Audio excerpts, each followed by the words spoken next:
Hi guys, so a little video from day 21, I think, of quarantine here in Lombardy. In the last few videos, a few of you have left comments, questions in the comments section, so I thought I'd take a few minutes to answer some of your questions. Yeah, so the first one, can you go out and exercise? So no, unfortunately at the moment we are not allowed to leave our homes unless we have a dog. And even then you're restricted to walks within 200 metres of your home, and the fines now for going beyond 200 metres or being out without authorisation are €3,000. So that's proven to be a pretty effective preventative measure. You can't see the streets below me, but they've just been dead for well over a week now. I can see two streets from here, and I haven't seen anyone pass them in the last, I think, 6 days. Not one person. So no exercise. I'm getting by just jogging up and down this lane here. This is my landlady's vineyard, and climbing the walls of her house. So I'm very lucky in that respect. Okay, next one from Anne. Thank you, Anne. Have you hiked any national parks in Scotland? Can you describe that experience? So yeah, I've done a lot of hiking all over Scotland. Started when I was very young with my dad, and then I've done quite a few solo trips back when I was a teacher.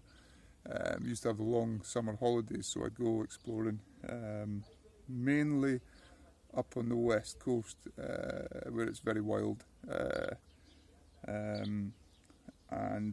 The scenery is a lot more rugged there. The peaks are a lot more pointed. In the east we have the Cairngorms mountain range, which is some of the oldest mountains in the world, but they're all quite rounded up top. Still beautiful walking, very wild, but not quite as dramatic as on the west coast. If you get the chance to Google it, there's a place called Assynt, Assynt, which is my favourite. Get up there whenever I can. It's absolutely gorgeous. You're right next to the sea, but then there's all these towering, pointy mountains there. When I was a teacher, I spent a month up there just hiking around Assynt, and then moving on to the islands: Skye, Harris, Barra, Lewis, all of them. Big loop. Those islands and the Hebrides are heaven on earth. Truly spectacular spot. I took a group of Italians up into the Highlands last summer, and they were just gobsmacked. It's always interesting to see. Because I come here to Sondrio, the Alps, and for me this is absolutely an absolutely outstanding place, given my interests. But like the saying that the grass is always greener on the other side. When they came to Scotland, they were everything they saw. So if you get the chance to go hiking in Scotland, I'd highly recommend it. It's a totally different experience to hiking elsewhere, because it's wild. There are no mountain huts. It's not even signposted most of the time, and you can walk for days on end without seeing anyone, even though hiking's a really popular pastime in Scotland. Doug, how's it going? Doug, how's your sister in New York doing? So my sister, she lives in Brooklyn, New York. She's doing okay. She's holed up in her apartment as well, working full time, but worried, of course. But she's still. I mean, the lockdown isn't total there yet. I think it'll be coming soon, but she's still allowed to go out shopping, grocery shopping, that is. She's chosen not to, however, just to stay safe. She's got a little dog, Vincenzo, that she takes for morning walks, so she's getting a bit fresh air, and she's getting a jog in now and then too as well. She's doing okay. She's hanging in there. I think it's just a bit shocking for my family, for my mum and dad, thinking that I'm sort of like at the epicenter of the outbreak in Europe, and she's at the epicenter of the outbreak in America. Obviously a bit concerning, but it's what can you do? We're both sitting tight, doing everything we can to stay safe. And Doug, yeah, it's perfectly okay to sign in with a Scottish greeting and sign out with an Italian one. Okay, who's this?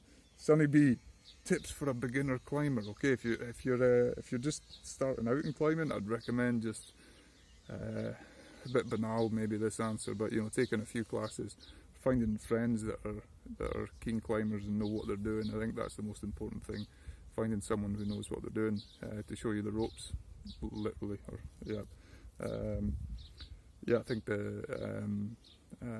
getting a handle on the safety work before you go attempting to do anything with just a friend or a partner is really important.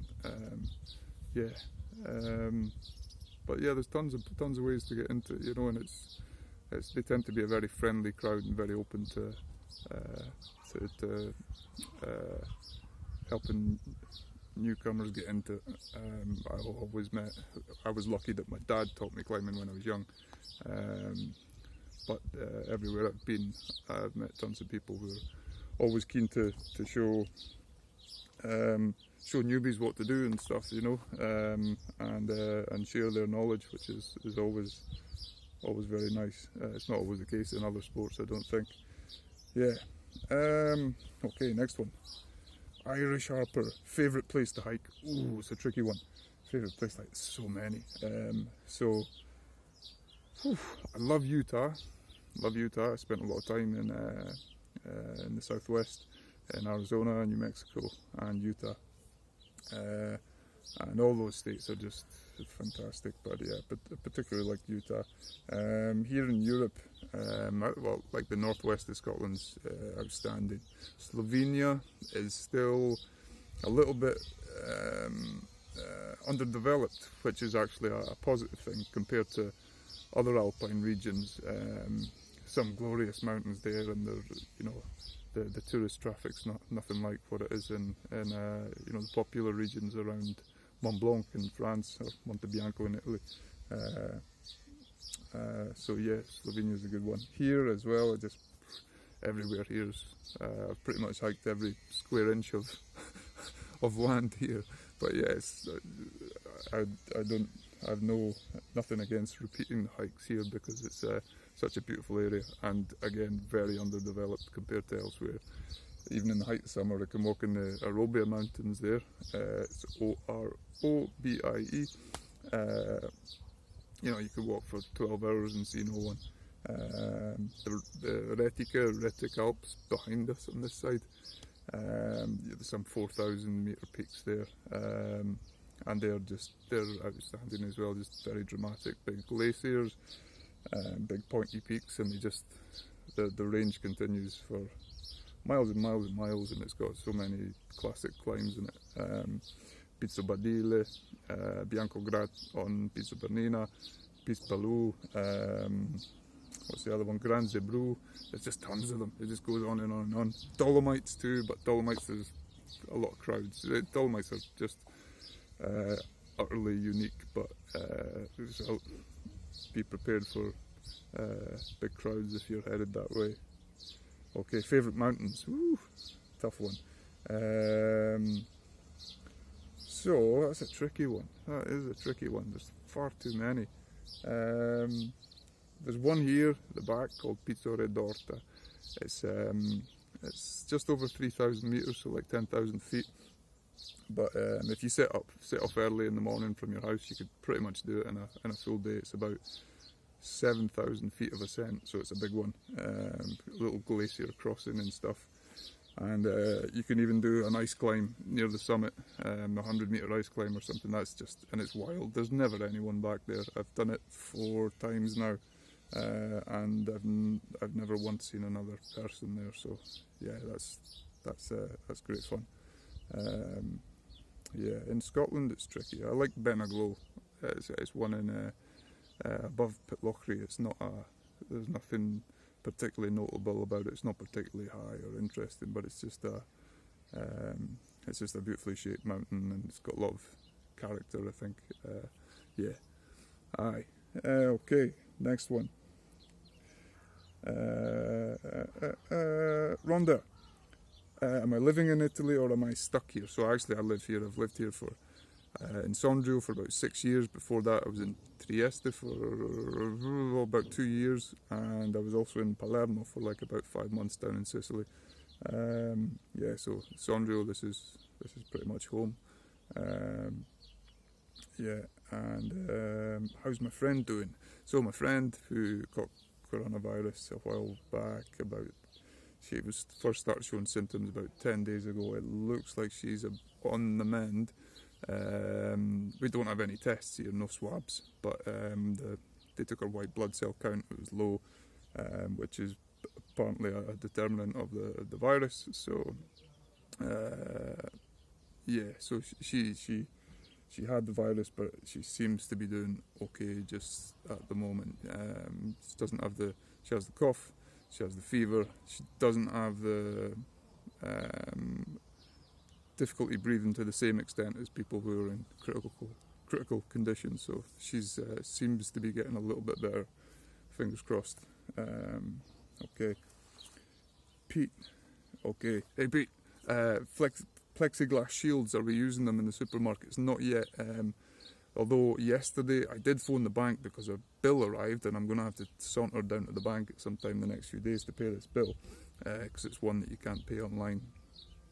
And I've heard that everyone going into the bank, you have to phone ahead, make an appointment.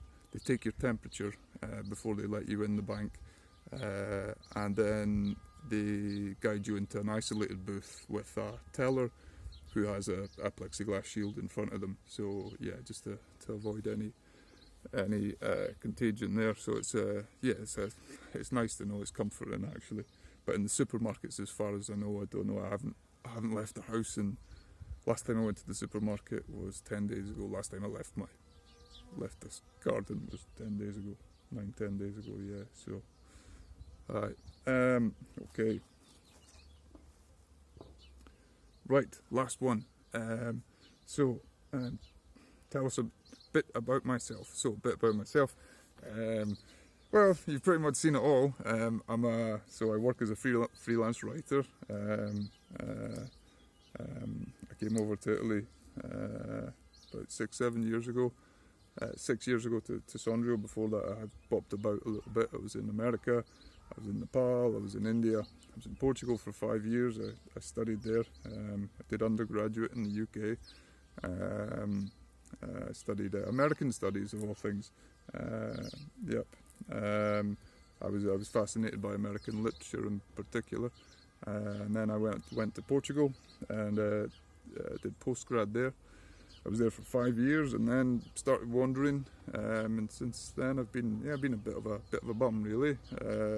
Just wandering the globe looking for my place, and yeah, this might well just be it. You know, I've been here for a long time now and love the place, and yeah, just wait and see what the future brings. Yeah. Anyway guys, I think that's enough for now, because my phone has just popped up with a message telling me I'm just about out of storage space. So I'll catch up with you again soon. Cheers, bye bye.